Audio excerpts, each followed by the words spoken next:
पेच fork movie की शुरुआत में हमें एक गांव को दिखाया जाता है जो कि काफी सुनसान था। तभी हम वहां पर एक लड़की को देखते हैं जो यहाँ पर शहर से आई होती है। यहाँ वो अपने फोन पर किसी से बात कर रही होती है। वो उससे कहती है कि वो जल्द ही यहाँ से निकलने वाली है क्योंकि इस गांव में उसे अच्छा नहीं लग रहा। तभी उसका डॉग भागकर एक अबैंडन फार्म हाउस में चला जाता है। ये देखकर वो लड़की भी उसके पीछे जाने लगती है। अंदर आकर वो उसे बहुत ढूंढती है पर वो उसे कहीं नहीं मिलता। तभी उसे एक होल से उसके डॉग की आवाज आती है। फिर जैसे ही वो उस होल को देखती है तो तभी कोई उस पर अटैक कर देता है। वो उसके मुंह पर कई सारे निडल चुभा देता है जिससे उसके फेस से खून निकलने लगता है। तभी वो लड़की वहाँ से भागने की कोशिश करती है लेकिन वो आदमी उसे पकड़ लेता है और उसे मार डालता है। फिर हम शहर के कुछ स्टूडेंट्स को देखते हैं जो उसी गांव में वैकेशन मनाने के लिए आ रहे थे। उनमें से एक स्टूडेंट उसी गांव का होता है जिसका नाम हंटर होता है। यहाँ हंटर अपने दोस्तों को बताता है कि वो गे है और इस बात से उसके पिता उस पर बहुत गुस्सा है और इसीलिए ही वो यहाँ पर अपने दोस्तों को लाया होता है ताकि वो सभी उसके पिता को समझा सके। फिर वो अपने दोस्तों से कहता है कि पता नहीं वो मुझे एक्सेप्ट करेंगे या नहीं। इस बात पर हंटर को बहुत चिंता होती है पर तभी उसके फ्रेंड्स उसे दिलासा देते हैं और उसे शांत कराते हैं। तभी उन्हें जंगल से जोर से चिल्लाने की आवाज सुनाई देती है जिसे सुनकर वो सभी डर जाते हैं। उन्हें लगता है कि शायद वहाँ पर कोई जानवर है जो चिल्ला रहा है, इसीलिए ही वो इस बात पर ज्यादा ध्यान नहीं देते और हंटर के घर चले जाते हैं। इसके बाद जब वो सभी हंटर के घर पर पहुंचते हैं तो उसके माता पिता उन सभी का वेलकम करते हैं पर यहाँ हंटर का पिता उसे देखकर खुश नहीं था। इसके बाद हंटर अपनी मॉम से गले मिलता है और वो उससे कहती है कि तुम्हारे पिता जल्द ही मान जाएंगे। इसके बाद हंटर उन्हें अपने दोस्तों से मिलवाता है जिनमें दो कपल होते हैं, क्लेयर, मैट, रॉकी और जेनल और गॉर्डन, लिनक्स और फ्लो होते हैं। फिर क्लेयर हंटर के पेरेंट्स के पास जाकर कहती है कि उनका बेटा बहुत ही समझदार है। ये सुनकर उसका पिता कहता है कि तुम उसकी साइड मत लो। यहाँ ये लोग उनका फार्म देखकर बहुत खुश होते हैं क्योंकि ये बहुत बड़ा है। ये लोग रात में पार्टी करने का प्लान बनाते हैं। तभी हंटर की मदर अपनी छोटी बेटी को बुलाती है जो कि घोड़ों के साथ खेल रही थी। फिर जब जेनी अपने भाई को देखती है तो वो बहुत खुश होती है। वो उससे पूछती है कि उसका कॉलेज कैसा चल रहा है। इस पर उसका भाई कहता है कि सब ठीक है। तभी जेनी का घोड़ा बेकाबू होने लगता है जैसे कि उसने कुछ देख लिया हो। ये देखकर जेनी उसके पास जाकर उसे शांत कराती है। इसके बाद हंटर के पेरेंट्स उन सभी को अपने घर में बुला लेते हैं। तभी उसकी मॉम हंटर के पिता से कहती है कि तुम हंटर के बारे में इतना मत सोचो, वो बिल्कुल नॉर्मल है। इसके बाद ये सभी रात में होने वाली पार्टी के लिए तैयारियां करने लगती हैं जहां पर इन्होंने इस गांव के सभी टीनेजर्स को बुलाया था। इधर हंटर की मॉम हंटर से कहती है कि तुम्हारे पिता तुमसे नाराज हैं क्योंकि तुम गे हो, पर टेंशन ना लो, वो जल्दी तुम्हें एक्सेप्ट कर लेंगे क्योंकि वो अब भी तुमसे प्यार करते हैं। रात को ये सभी पार्टी में खूब मजे करते हैं। यहाँ हंटर का पिता जेनी को वहाँ से वापस ले आता है और उसे सो जाने के लिए कहता है क्योंकि जेनी की उम्र भी कम थी,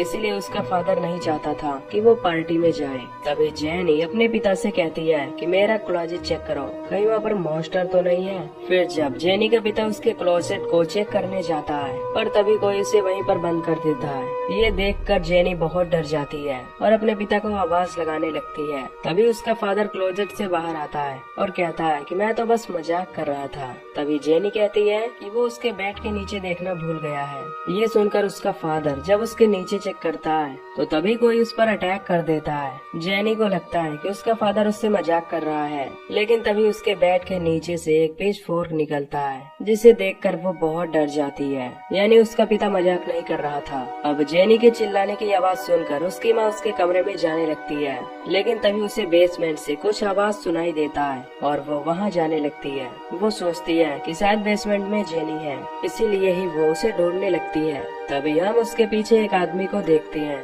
जिसके चेहरे पर मास्क और हाथ में पिच फोर्क बंधा होता है, यानी कि वो एक किलर था। तभी जेनी की माँ को वहाँ पर ढेर सारा खून फैला हुआ दिखता है जिसे देखकर वो डर जाती है। फिर जब वो बेसमेंट से बाहर निकलने के लिए मुड़ती है तो तभी वो किलर उसके सामने आ जाता है। किलर को देखकर वो छिपने की कोशिश करती है पर वो किलर उसे ढूंढ लेता है और उसे मार डालता है। बाहर हम मैट को देखते हैं जो सिगरेट पी रहा होता है। तभी वहाँ पर लिनक्स आती है और उसे पकड़ सुनकर सिड्यूस करने लगती है, पर मैट उसे दूर हटने के लिए बोलता है क्योंकि क्लेयर भी यहाँ आती होगी। पर लिनिक्स नहीं रुकती और अंदर ले जाकर उसके साथ इंटीमेट होने लगती है। इधर क्लेयर बाहर जाकर मैट को ढूंढ रही होती है, पर मैट उसे कहीं नहीं मिलता। तभी उसे गॉर्डन मिलता है जो कि उसके बचपन का दोस्त था। क्लेयर पूछती है कि क्या तुमने मैट को कहीं देखा है, जिस पर वो कहता है कि मुझे नहीं पता कि वो कहाँ है। तभी वो उससे कहता है कि तुम्हें मैट जैसे लड़के पर विश्वास नहीं करना चाहिए, पर क्लेयर कहती है कि मैट मुझसे बहुत प्यार करता है। इधर इंटीमेट होने के बाद मैट वहाँ से जाने लगता है, पर वो अपना फेवरेट जैकेट वहीं पर भूल जाता है। फिर लिनिक्स उसकी जैकेट पहनकर बाहर निकल जाती है। तभी हम देखते हैं कि वो किलर उन्हें देख रहा था। इधर रॉकी और उसकी गर्लफ्रेंड जब कार में होते हैं तो उसकी गर्लफ्रेंड उससे कहती है कि वो प्रेग्नेंट है। ये सुनकर रॉकी बहुत खुश होता है क्योंकि वो अब पिता बनने वाला था। इधर पार्टी में जब गॉर्डन और क्लेयर आते हैं तो मैट उसे क्लेयर के साथ देखकर धक्का दे देता है। वो उसे अपनी गर्लफ्रेंड से दूर रहने के लिए कहता है। तभी गॉर्डन भी उसे धक्का दे देता है। तभी क्लेयर देखती है कि लिनिक्स ने मैट का जैकेट पहना हुआ है और मैट के चेहरे पर लिपस्टिक के निशान हैं। ये देखकर वो समझ जाती है कि मैट उसे चीट कर रहा है। वो उसे बहुत डांटती है। तभी वो अपनी दोस्त लिनिक्स को एक पंच मारती है और वहाँ से चली जाती है। इधर रॉकी और उसकी गर्लफ्रेंड फॉर्म में आकर मजे कर रहे होते हैं, पर अचानक उनकी गाड़ी की लाइट जल जाती है। ये देखकर वो दोनों डर जाते हैं। तभी रॉकी कहता है कौन है वहाँ पर। फिर जब ये दोनों उस कार के नजदीक जाते हैं तो उन्हें वहाँ पर कोई नहीं दिखाई देता। फिर वो लोग वहाँ से जाने का फैसला करते हैं, लेकिन देखते हैं कि गाड़ी की चाबी गायब है। तभी उनके सामने वो पिचफोर्क किलर आ जाता है, जिसे देखकर वो दोनों बहुत डर जाते हैं। किलर से बचने के लिए दोनों वहाँ से भागने लगते हैं और वो किलर उनका पीछा करने लगता है। तभी रॉकी एक पेड़ के पीछे जाकर छिप जाता है, जहाँ पर किलर उसे ढूंढने लगता है। तभी रॉकी को उसके पैरों की आवाज आती है तो वो उस पर अटैक कर देता है, पर वो किलर नहीं बल्कि उसकी गर्लफ्रेंड थी,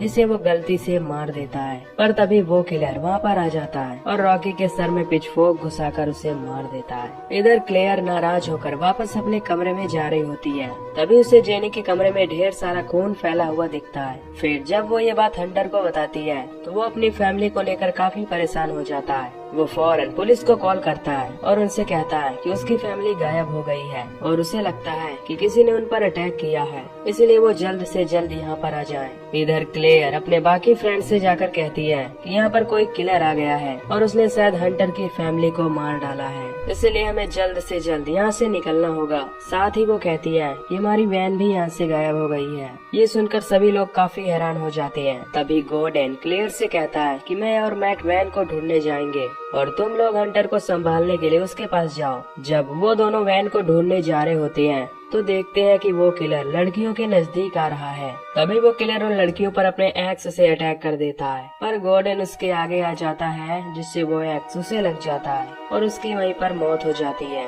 ये देखकर क्लेयर रोने लगती है और किलर से बचने के लिए वो सभी वहाँ से भागने लगते हैं। तभी उस किलर की नजर फ्लो पर पड़ती है, जो कि एंजॉय कर रही थी। वो उसके सामने आ जाता है। ये देखकर फ्लो उससे कहती है कि तुम्हारा कॉस्ट्यूम बहुत अच्छा है, जिस पर वो हंसने लगता है। ये देखकर फ्लो उसे गाली देने लगती है। ये सुनकर उस किलर को गुस्सा आ जाता है और वो उसके पीछे पड़ जाता है। हालांकि फ्लो छुपने की कोशिश करती है, पर किलर उसे ढूंढ लेता है और मार डालता है। इधर हम दो पुलिस वालों को देखते हैं जो यहाँ की कंडीशन जानने के लिए आए होते हैं। इधर किलर फ्लो की लाश को लेकर एक कैबिन में जाता है और उसे बाकी लाशों के साथ रख देता है। इसके बाद वो कैबिन के अंदर जाता है, जहाँ पर उसने हंटर के पिता को टेबल पर लिटा रखा था। वहाँ पर हम जेनी को भी देखते हैं, जिसे उसने एक पुराने सोफे में कैद करके रखा था। जेनी उससे कहती है कि वो उसके पिता को कुछ न करे, क्योंकि वो भी तो किसी का बेटा होगा। ये सुनकर वो किलर और भड़क जाता है और उसे इस सारों में शांत रहने के लिए बोलता है। ये देखकर जेनी समझ जाती है कि वो डरा हुआ है, इसीलिए शांत कराने के लिए वो उससे कहती है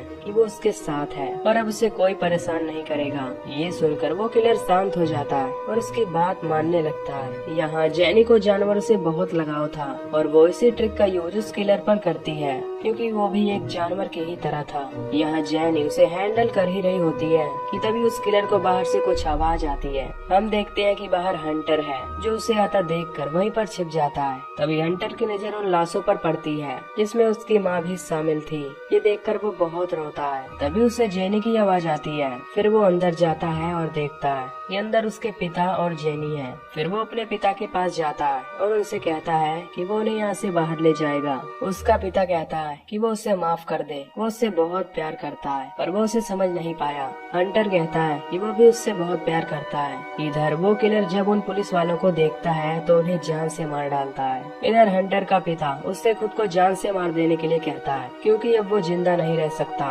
ये सुनकर हंटर एक चाकू को उसके पेट में घुसा देता है, जिससे उनकी वहीं पर मौत हो जाती है। इसके बाद हंटर अपनी बहन को वहाँ से छुड़ाता है और उसे लेकर वहाँ से भागने लगता है, लेकिन तभी वो किलर उसे पकड़ लेता है और जेनी यहाँ से भाग जाती है। हंटर उससे लड़ने की कोशिश करता है, पर किलर बेहोश करके उसे कंकाल से भरे गड्ढे में फेंक देता है। अब जब हंटर की आँख खुलती है तो वो खुद को अपने दोस्तों के पास पाता है, जो उसकी जान बचाने के लिए वहाँ पर आए थे। वो उनसे कहता है कि वो जरा से भी आवाज ना निकाले, नहीं तो वो किलर उन्हें पकड़ लेगा। तभी वो किलर उनकी आवाज सुन लेता है और लिनक्स को पकड़कर अपने साथ ले जाने लगता है। फिर वो लिनक्स को चारों तरफ से बार्ब वायर से बांध देता है। ये देखकर हंटर अपने दोस्तों से कहता है कि वो उस किलर को डिस्ट्रैक्ट करेगा और जब वो किलर मेरे पीछे आएगा तो तुम्हें जाकर लिनक्स को बचाना है। फिर हंटर उस किलर के पास जाता है और उसे गाली देने लगता है। ये सुनकर किलर उसका पीछा करने लगता है। इधर क्लेयर और मैट लिनक्स को बचाने जाते हैं। दूसरी तरफ हंटर भागकर एक गड्ढे में छुप जाता है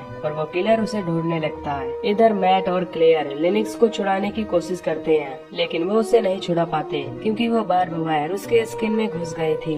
तभी क्लेयर कोई औजार लेने जाती है और मैट उसे छुड़ाने लगता है, पर तभी वो किलर वहाँ पर आकर लिनक्स का मुंह पकड़ लेता है। ये देखकर मैट बहुत डर जाता है और वहाँ से भागने लगता है। तभी क्लेयर उसे मिलती है और वो उससे झूठ बोलता है कि लिनक्स अब मर चुकी है। फिर वो दोनों वहाँ से भागने लगते हैं। इधर वो किलर लिनक्स के साथ कुछ अजीब व्यवहार करता है। लिनक्स कहती है कि तुम एक जानवर हो और तुमसे कोई भी प्यार नहीं कर सकता। ये सुनकर उस किलर को गुस्सा आ जाता है और वो लिनक्स को मार डालता है। इसके बाद वो किलर क्लेयर, हंटर और मैट को ढूंढते हुए उनके पास आ जाता है। ये देखकर मैट क्लेयर और हंटर से कहता है कि मैं उससे लड़ने जा रहा हूँ और तुम दोनों यहाँ से भाग जाओ। जब वो उससे लड़ने जाता है तो वो किलर एक रॉड उसके पीठ में घुसा देता है, जिससे उसकी मौत हो जाती है। इधर हंटर क्लेयर से कहता है कि पास में ही एक घर है जहाँ पर हमारे पड़ोसी रहते हैं, इसीलिए वो दोनों मदद के लिए उनके घर पर जाते हैं। फिर जब वो उस घर का डोर नॉक करते हैं तो एक बूढ़ा आदमी बाहर निकलता है, जो उनसे पूछता है कि तुम्हें क्या हुआ।